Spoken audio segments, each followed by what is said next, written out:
एक कस्बे के अंदर एक बूढ़ी अम्मा रहती थी। वह अकेली ही थी। उसके परिवार में कोई नहीं था, इसलिए उसने अपना गुजारा करने के लिए घर में एक चूल्हा रखा था।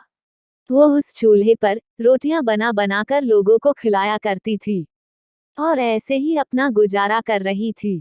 एक दिन वहां से एक मुसाफिर गुजरता है। वो मुसाफिर काफी थका हुआ था। उसको बहुत ही प्यास लगी हुई थी। तभी वह उस अम्मा के घर के पास से गुजरता है। उस घर पे एक बोर्ड लगा हुआ था कि सस्ते में अच्छी अच्छी रोटियां खाओ। वो मुसाफिर वहां पे रुक जाता है और अंदर आवाज लगाता है। कोई है क्या घर पे? मुझे बहुत ही प्यास लगी है। मेहरबानी करके मुझे थोड़ा सा पानी दे दो। मैं बहुत ही दूर से मुसाफरी करके आया हूँ और बहुत ही थक गया हूँ। थोड़ा सा पानी दे दो।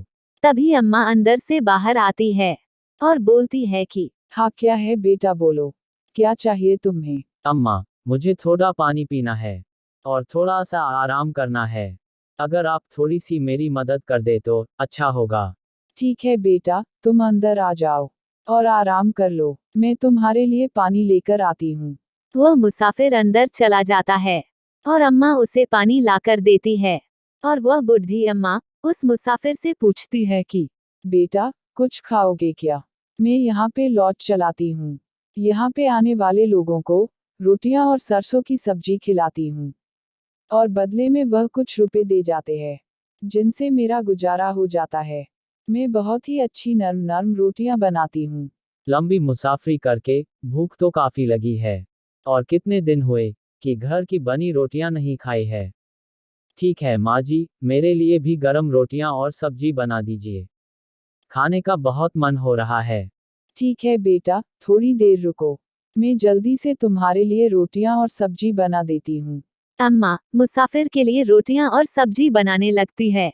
थोड़ी देर में वह रोटियां और सब्जी बना के उस मुसाफिर को दे देती है। मुसाफिर बड़े चाव से रोटियां और सब्जी खाने लगता है। वो सब खाने के बाद मुसाफिर को गहरी नींद आने लगती है और मुसाफिर बेहोश होकर सो जाता है।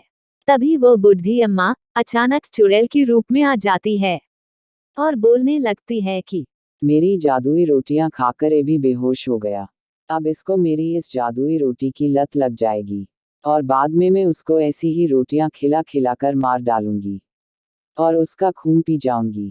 थोड़ी देर के बाद वह मुसाफिर नींद में से उठकर घर चला जाता है और घर जाकर वह सो जाता है।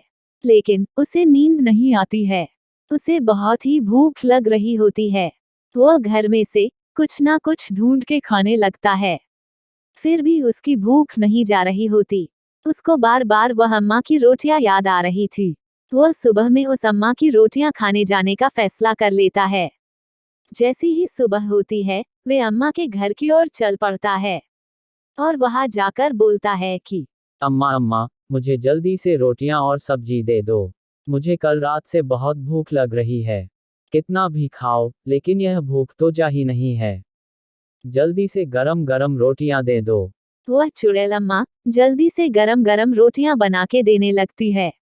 वह मुसाफिर जल्दी जल्दी से खाने लगता है और खाकर उसे नींद आने लगती है और वह सो जाता है।